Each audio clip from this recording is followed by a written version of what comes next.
आज जो है क्लास 12th का चैप्टर नंबर 5 करवाने जा रहे हैं।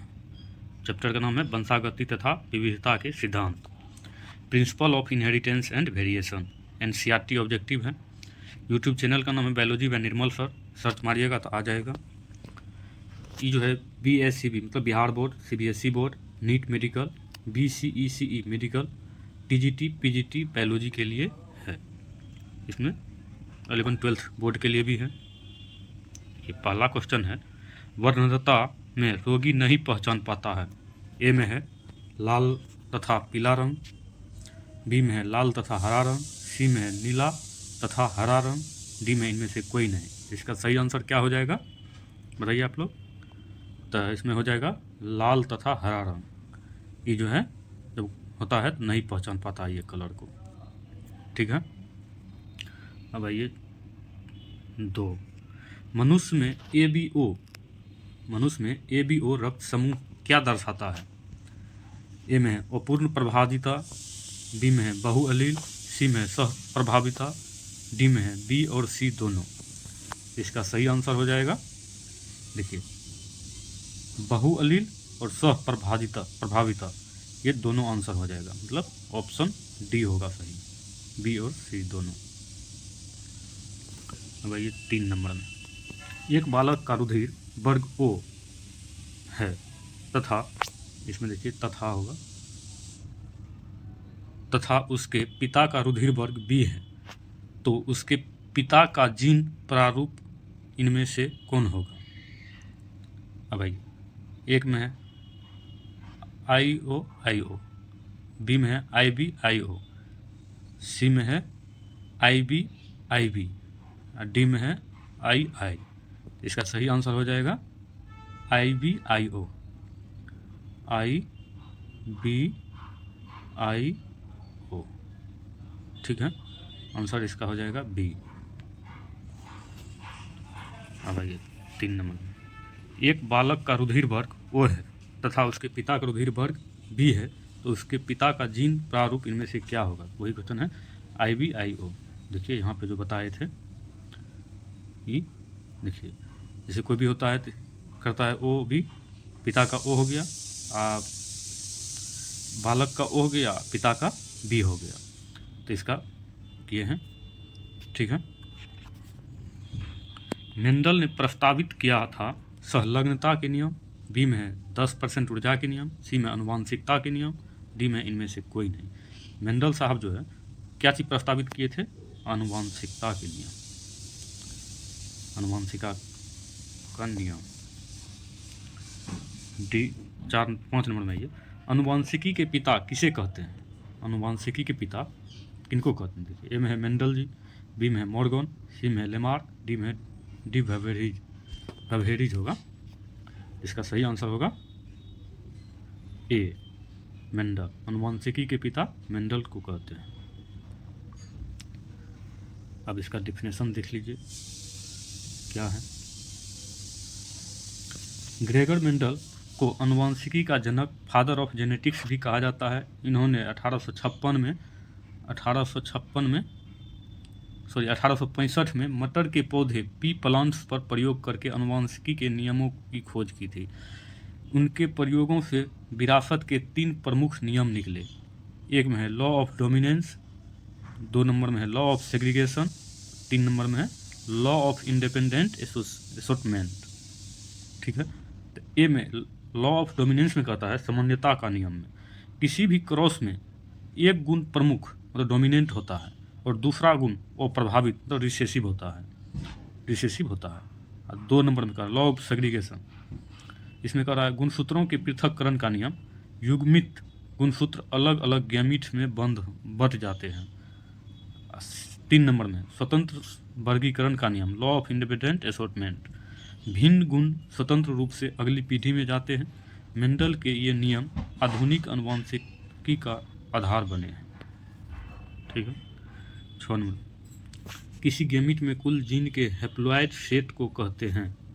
ए में है जीनोटाइप, बी में है फिनोटाइप, सी में है जीनोम, डी में है लिंकेज समूह। इसका सही आंसर होगा जीनोम, सी नंबर।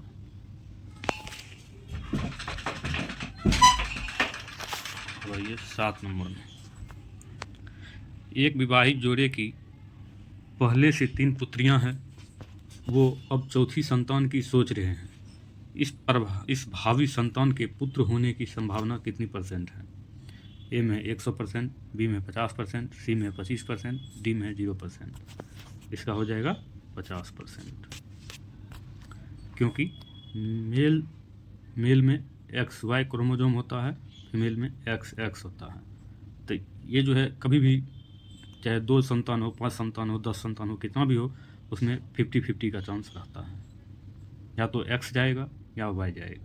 अगर ये मिलेगा तो फिर XY पुत्र होगा, अगर ये मिलेगा तो फिर XX पुत्री होगा।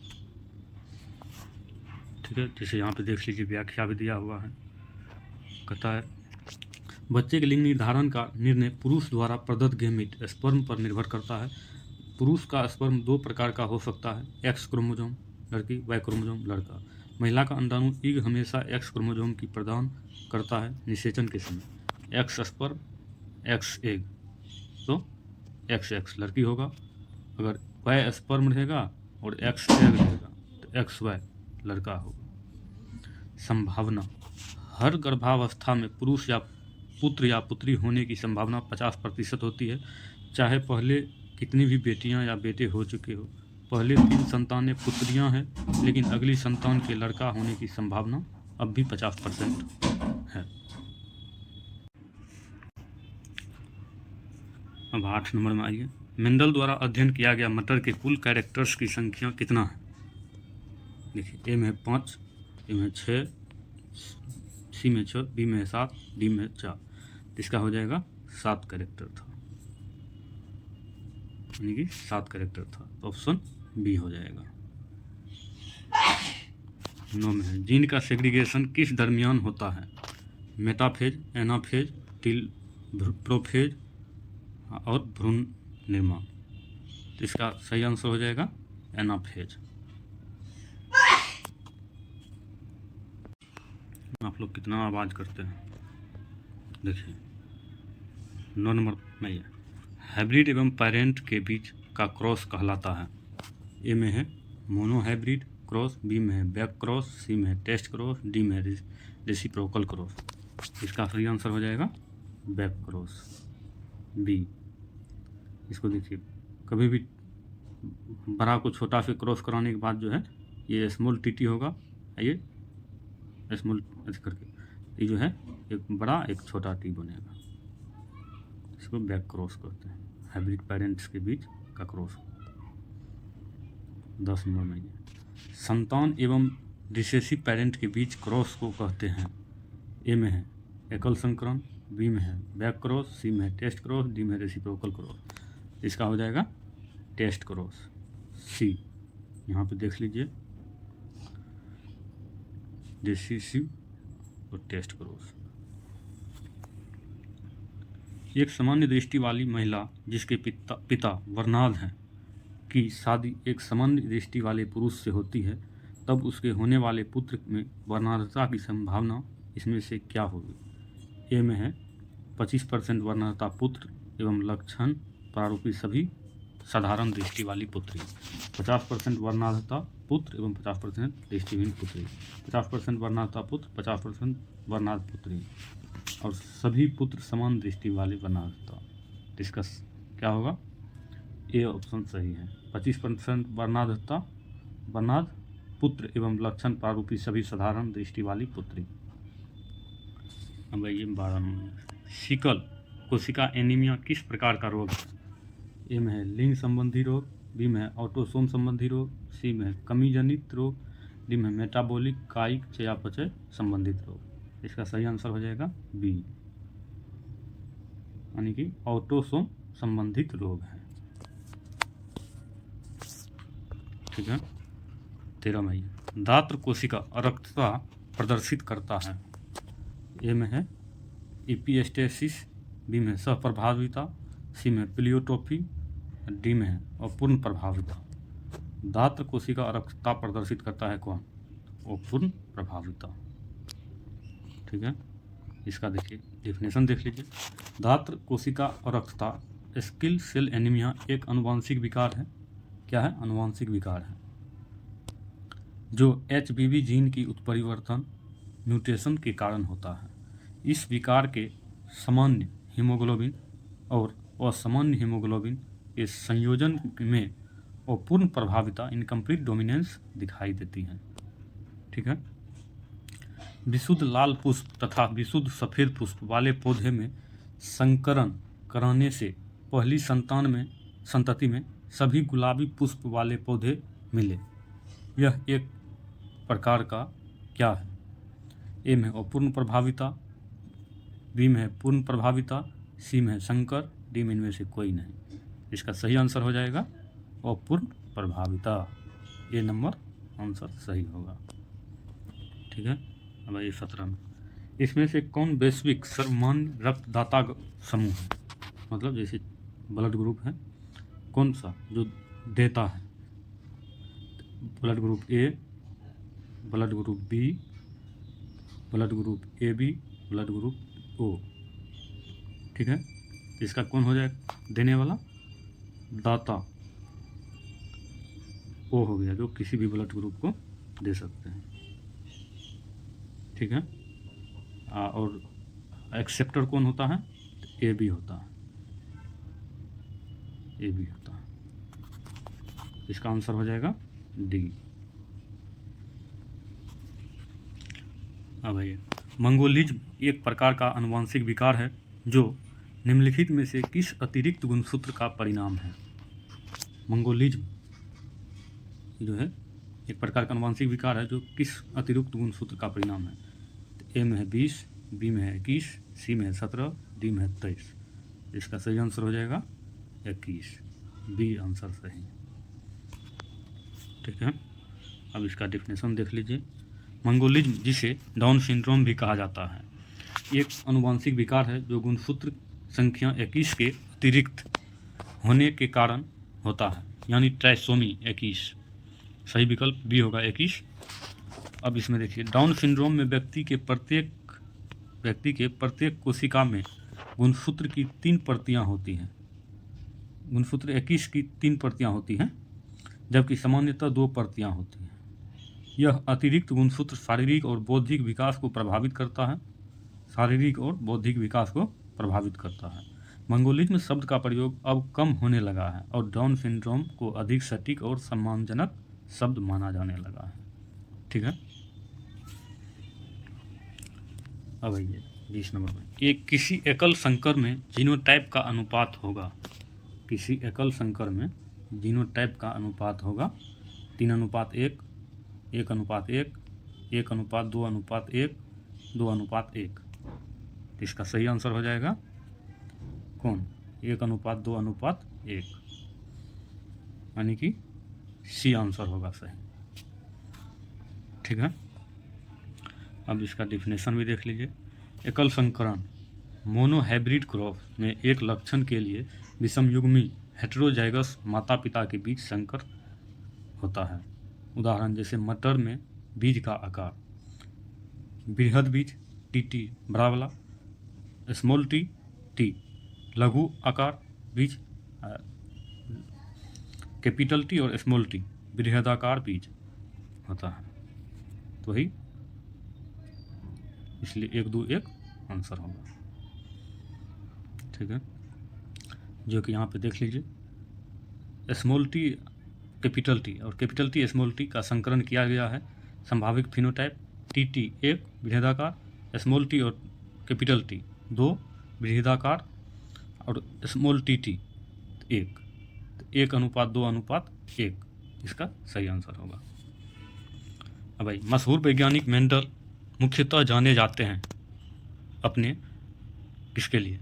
ए में है मटर के पौधों के कार्य हेतु, बी में है अनुवांशिकी के नियमों हेतु, सी में है ए एवं बी दोनों, और डी में है इनमें से कोई नहीं।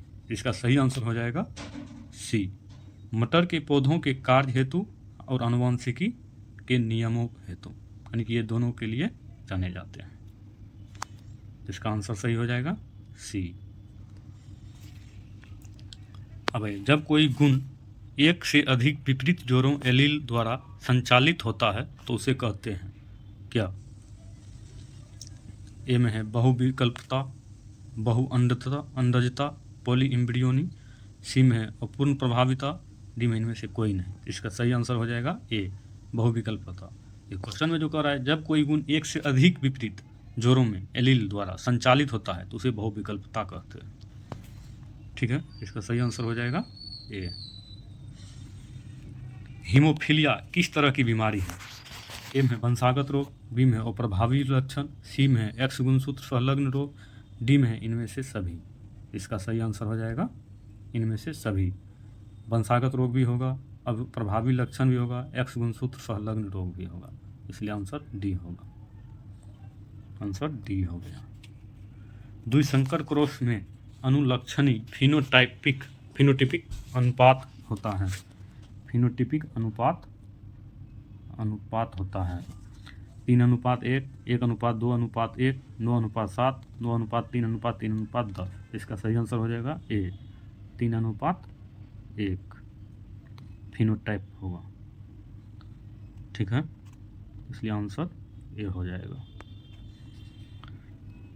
क्लाइनफेल्टर सिंड्रोम का गुणसूत्र घटक है।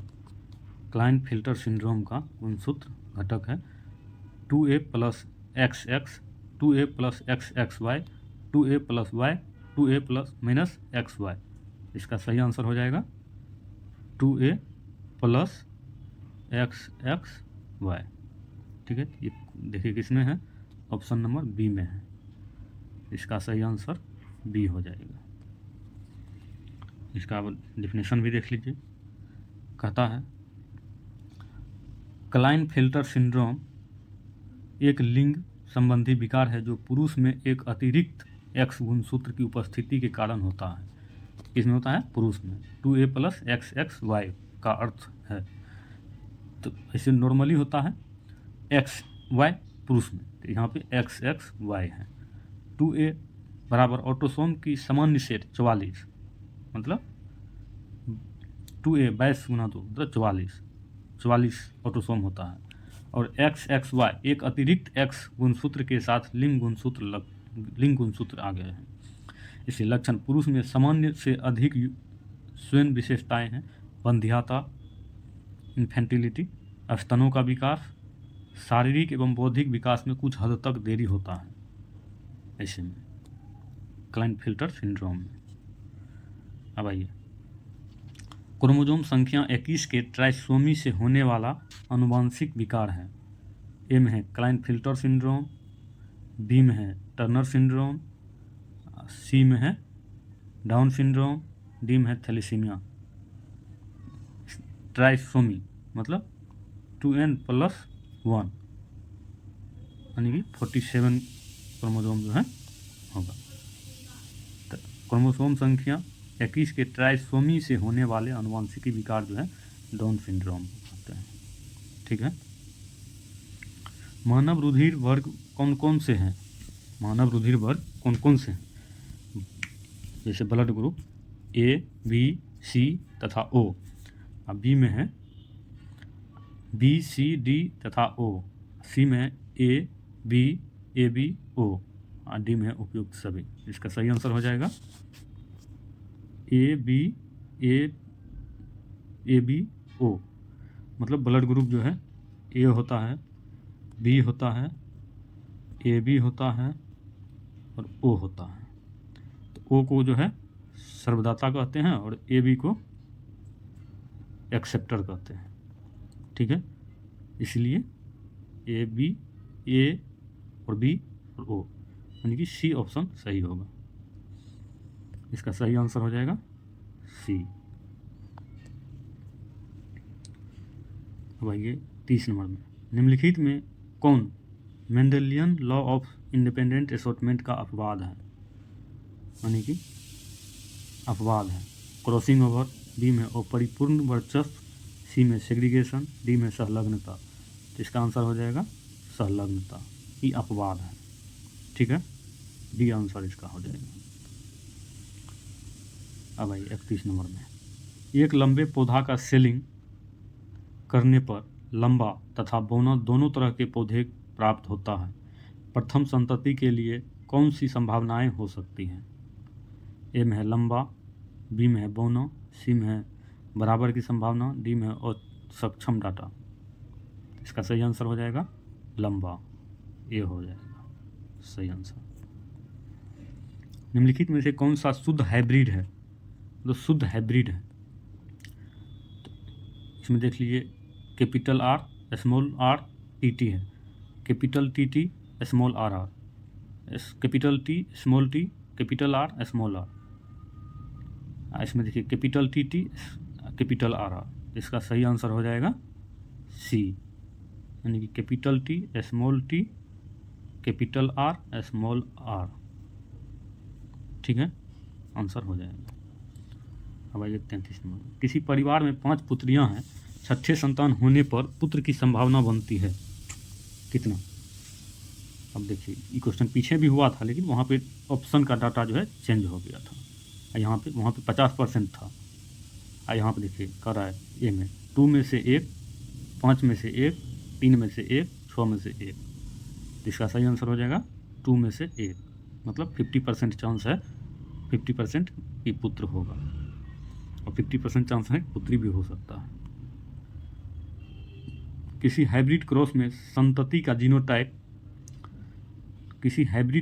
संतति का जीनोटाइपिक अनुपात होता है, तो इसका होगा सब बराबर। तो इसमें देखिए 2:3:3:3:1 नहीं होगा, 1:1:1:1:1 ये हो सकता है, 1:2:1 ये भी नहीं होगा, 1:7:1। बताइए इसमें से कौन होगा? इसका सही आंसर बी होगा, नहीं सब बराबर होगा, 1:1:1:1 ये होगा आंसर। क्योंकि यहाँ पर कह रहा है किसी हाइब्रिड क्रॉस में संतति का जीनोटाइप अनुपात क्या होगा, यहाँ पे जीनोटाइप का बात कर रहा है। अब आइए 35 नंबर। रक्त समूह की जांच में प्रयुक्त एंटी सीरम में पाया जाता है। रक्त समूह के ब्लड जो जांच करते हैं तो उसमें प्रयुक्त एंटी सीरम कौन पाया जाता है? एंटीबॉडी, एंटीजन, सी में है ल्यूकोसाइट्स, डी में है इनमें से कोई नहीं। इसका सही आंसर हो जाएगा ए, एंटीबॉडी पाया जाता है। एक मटर में अप्रभावी गुण है, ए में है झुर्रीदार बीज, बी में है लंबा तना, सी में है गोल बीज, डी में है रंगीन बीज एवं कवच। एक मटर में अप्रभावी गुण है, देखिए इसका जो है ए में है झुर्रीदार बीज, बी में है लंबा तना, सी में है गोल बीज, डी में है रंगीन बीज के कवच। ये जो अप्रभावी कह रहा है, क्या कह रहा है? अप्रभावी गुण, झुर्रीदार बीज होगा, मतलब इसमें कोई अति नहीं होगा। वही 37। निम्नलिखित में कौन सा रक्त समूह मनुष्य तथा कपि में पाया जाता है पर बंदर में नहीं पाया जाता है? तो मनुष्य और कपि में पाया जाने वाला कौन सा ब्लड ग्रुप है? मनुष्य और कपि में पाया जाने वाला जाता है, बंदर में नहीं पाया जाता है। तो ब्लड ग्रुप ए भी पाया जाता है, ओ पाया जाता है, इसलिए इसमें ओ आ गया, इसमें ओ आ गया, इसमें बी आ गया। इसका सही आंसर हो जाएगा बी, ए और बी ये जो है बंदर में नहीं पाया जाता। ठीक है, तो इसका सही आंसर हो जाएगा बी। अब आइए 38 में। गुणसूत्र प्रारूप 2n-1 को कहते हैं मोनोसोमी, नीलिसोमी, ट्राइसोमी, टेट्रासोमी। इसका सही आंसर हो जाएगा मोनोसोमी, ए यानी कि मोनोसोमी। अब आइए, मनुष्यों में XO प्रकार की गुणसूत्रीय असामान्यता के कारण उत्पन्न होता है। ए में है टर्नर सिंड्रोम, बी में है डाउन सिंड्रोम, सी में है डार्विन्स सिंड्रोम, डी में है क्लाइन-फिल्टर सिंड्रोम। इसका सही आंसर हो जाएगा टर्नर सिंड्रोम, ए नंबर आंसर सही होगा। ठीक है, उत्परिवर्तन प्रेरित किए जा सकते हैं, इसका सही देखिए ऑप्शन में है A1AA GRI इथाइलिन द्वारा, गामा विकिरणों द्वारा, अवरक्त विकिरणों द्वारा। इसका सही आंसर हो जाएगा क्या? गामा विकिरणों द्वारा, यानी कि ऑप्शन नंबर सी सही हो जाएगा। उत्परिवर्तन प्रेरित किए जा सकते हैं गामा विकिरणों द्वारा। अब आइए, किसी जीव में दो समान एलील हो तो क्या कहते हैं? ए में हाइब्रिड, बी में समजात, सी में विषमजात, डी में वर्चस्वता। इसका सही आंसर हो जाएगा बी, समजात को कहते हैं। ठीक है। अब आइए, मेंडल का एकल क्रॉस अनुपात है, मेंडल का एकल क्रॉस अनुपात है 1:2, 3:1, सी में 9:3:3:1, 9:7। इसका सही आंसर हो जाएगा 3:1, यानी कि बी नंबर ऑप्शन सही होगा, मेंडल का एकल क्रॉस। FI हाइब्रिड तथा recessive parent capital T small t को स्मॉल tt के बीच का अनुपात क्या होगा? तो इसका भी बराबर ही होगा, क्योंकि यहाँ पे दिया है, देखिए 1:1 ही होगा, ये आंसर सही होगा। ठीक है। एक जीन के विभिन्न रूपों को कहते हैं। ए में है एलील, बी में है परक जीना, परिपूरक जीन, एपिस्टेटिक जीन। इसका सही आंसर हो जाएगा ए, एलील हो जाएगा। अब आई 49 नंबर में, किसी प्योर टेल पी के पौधे को प्योर बोने पौधे के साथ क्रॉस कराया गया है, फलतः F1 वंशज के सारे पौधे टॉल प्राप्त होता है। इसका कारण क्या है? डोमिनेंस ए में, बी में F2 वंशज में बौनेपन के गुण का गायब होना, सी में घटकों का सेग्रीगेशन, डी में सामंजस्य समन्वय। इसका सही आंसर हो जाएगा घटकों का सेग्रीगेशन, सी, यानी कि ऑप्शन नंबर सी। इसको जो है कर रहा है कि फिर टेल पी के साथ क्रॉस जो है स्मॉल यानी कि बोना से कराएंगे तो क्या होगा? तो वही है सी, इसका सही आंसर हो जाएगा। किसी गैमीट में कुल जीन के हैप्लॉइड सेट को कहते हैं। किसी गैमीट में कुल जीन के हैप्लॉइड सेट को क्या कहते हैं? ए में जीनोटाइप, बी में फिनोटाइप, सी में जीनोम, डी में लिंकेज समूह। इसका समूह सही आंसर हो जाएगा डी, लिंकेज, यानी कि डी सही आंसर हो जाएगा। देखिए ए नंबर में कह रहा है, क्वेश्चन में कह रहा है मेंडल का जन्म किस देश में हुआ था? ए में रूस, बी में ब्रिटेन, सी में ऑस्ट्रिया, डी में इनमें से कोई नहीं। Mendel was born in Russia, Austria, Britain, none of this. इसका सही आंसर हो जाएगा ऑस्ट्रिया, यानी कि बी सही आंसर हो जाएगा। क्वेश्चन में देखिए, निम्नलिखित में से कौन से मटर के लक्षण का मेंडल ने अध्ययन नहीं किया है? मतलब मेंडल ने अध्ययन नहीं किया है। तो इसका सही देखिए, ए में है बीज पत्र का रंग, फली की आकृति, बीज का रंग, सी में है बीज की आकृति। इसका सही आंसर हो जाएगा क्या बताइए? सी आंसर सही होगा, बीज के रंग का इसने अध्ययन नहीं किया है। XO क्रोमोसोम सामान्यतः है। ए में है डाउन सिंड्रोम, बी में है टर्नर सिंड्रोम, सी में क्लाइनफिल्टर सिंड्रोम, एडवर्ड सिंड्रोम। इसका सही आंसर हो जाएगा Turner syndrome, B, XO chromosome को कहते हैं टर्नर सिंड्रोम। इसका डेफिनेशन भी देख लीजिए। इसका डेफिनेशन है, टर्नर सिंड्रोम मोनोसोमिक डिसऑर्डर है। इस लिंग गुणसूत्र सेक्स क्रोमोसोम की संख्या में एक की कमी आती है, अर्थात 45 गुणसूत्र 44A + XO होता है। इस प्रकार के व्यक्ति नपुंसक स्त्री होते हैं, जिन्हें हिजड़ा कहा जाता है, यानी कि 45 गुणसूत्र हिजड़ा में होते हैं। और नॉर्मल इंसान में कितना होता है? 23 जोड़ी, यानी कि 23 जोड़ी 46 क्रोमोसोम होते हैं। ठीक है। अब भाई, मानव में लिंग गुणसूत्र होते हैं। मानव में लिंग गुणसूत्र होते हैं। ए में है XY, सी में है A एवं B दोनों, बी में है XX, उपयुक्त में से कोई नहीं। इसका सही आंसर हो जाएगा, मनुष्य में लिंग गुणसूत्र होते हैं XX फीमेल में, XY मेल में। तब देखिए XY कहाँ है? इसमें है, इसमें है। इसका सही आंसर हो जाएगा यानी कि सी आंसर सही हो जाएगा। ए और बी दोनों सही हैं। अब इसका डेफिनेशन भी देख लीजिए। कहता है मनुष्य जाति में स्त्री और पुरुष का भेद अर्थात लैंगिक द्विरूपता 23वीं जोड़ी के गुणसूत्र की भिन्नता के कारण विकसित होती है। इसलिए 23वीं जोड़ी गुणसूत्र को लिंग गुणसूत्र सेक्स क्रोमोसोम कहते हैं। माता पिता से जिस संतान को XY गुणसूत्र मिलता है वह पुत्र बनता है और जिसको XX गुणसूत्र मिलता है वह पुत्री बनता है।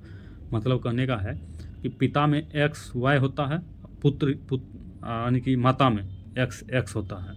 अगर YX मिल गया यानी कि YX मिल गया तो पुत्र होगा और XX मिल गया तो पुत्री होगा। ठीक है। अब आइए, त्रिक एक सूत्री के लिए गुणसूत्र होते हैं। त्रिक एक सूत्री के लिए गुण होते हैं 2n - 1 - 1 - 1 2n + 1 + 1 + 1 2n + 3 2n - 3। इसका सही आंसर हो जाएगा 2n - 1 - 1 - 1 होगा। सही आंसर ए होगा। ठीक है। अब इसका डेफिनेशन देख लीजिए। जब द्विगुणित अवस्था में उपस्थित कुल गुणसूत्रों में से किसी एक जोड़े से एक गुणसूत्र कम हो जाता है तो यह एक सूत्री कहलाता है। यदि दो जोड़े में से एक गुणसूत्र कम हो जाते हैं तो द्वि एक सूत्री व 3 जोड़े में से एक गुणसूत्र कम होने पर यह त्रिक एक सूत्री कहलाता है। जैसे एक सूत्री में देख लीजिए यहाँ पे 2n - 1, द्विसूत्री में 2n - 1 - 1, त्रिक सूत्री 2n - 1 - 1 - 1। क्वेश्चन में आपसे ये पूछा था। ठीक है। अब आइए, ये क्वेश्चन कह रहा है 60 नंबर में, किस सिद्धांत के अंतर्गत वंशागति तथा उत्तराधिकार के विशिष्ट गुण स्पष्ट हो जाते हैं। ए में है लेमार्क का सिद्धांत, बी में है मेंडल के हरे मटर का प्रकार, सी में है डार्विन का सिद्धांत, डी में है उपयुक्त में से एक से अधिक, ई में है इनमें से कोई नहीं। ये BPSC टीचर में पूछा था जूलॉजी में 15 दिसंबर 2023 को। इसका सही आंसर क्या होगा? किस सिद्धांत के अंतर्गत वंशागति अथवा उत्तराधिकार के विशिष्ट गुण स्पष्ट हो जाते हैं। तो इसका आंसर हो जाएगा बी, यानी कि बी आंसर होगा। मेंडल का हरे मटर पर कार्य, यानी मेंडल साहब जो है हरा मटर पे कार्य किए थे, यानी कि आंसर बी हो जाएगा। अब इसका डेफिनेशन भी देख लीजिए क्या है। डेफिनेशन है मेंडल, इसका डेफिनेशन है मेंडल ने अपने संकरण प्रयोग हरे मटर पर कार्य में एकांकी अनुवांशिक लक्षणों की तुलनात्मक विभिन्नताओं की वंशागति का कई पीढ़ियों तक अध्ययन किया। इस प्रकार मेंडल के नियम के अंतर्गत वंशागति अथवा उत्तराधिकार के विशिष्ट गुण स्पष्ट हो जाते हैं। ठीक है। अब देखिए दूसरा क्वेश्चन, किसे व्युत्पन्न अनुवांशिकी अध्ययन कहते हैं? किसे व्युत्क्रम अनुवांशिकी कहते हैं? ए में जीन से एंजाइम की दिशा में, DNA से लक्षण प्रारूप की दिशा में, सी में है लक्षण प्रारूप से DNA की दिशा में, डी में RNA से DNA की दिशा में। तो इसका होगा DNA से लक्षण प्रारूप की दिशा में, यानी कि इसका सही आंसर हो जाएगा B, from DNA to phenotypes. Answer B हो जाएगा। इसका डेफिनेशन, जब अनुवांशिकी में DNA से लक्षण प्रारूप या फिनोटाइप का अध्ययन करते हैं तो इसे व्युत्क्रम अनुवांशिकी रिवर्स जेनेटिक्स कहते हैं। ठीक है। जीन मुख्यतः बने होते हैं DNA से, RNA से, लिपिड एवं प्रोटीन से, केवल प्रोटीन से। इसका सही आंसर हो जाएगा क्या? आंसर जो है सी हो जाएगा, ए हो जाएगा, DNA से। जीन्स जो है मुख्यतः DNA से ही बनता है। अब इसके आगे डेफिनेशन भी देख लीजिए। जीन्स DNA के छोटे छोटे खंडों को कहते हैं जो कि कई न्यूक्लियोटाइड्स पॉलीन्यूक्लियोटाइड्स के बने होते हैं। प्रत्येक न्यूक्लियोटाइड्स 3 छोटे छोटे अणुओं में बना होता है जो नाइट्रोजनी बेस, पेंटोज शर्करा और फॉस्फेट से होता है।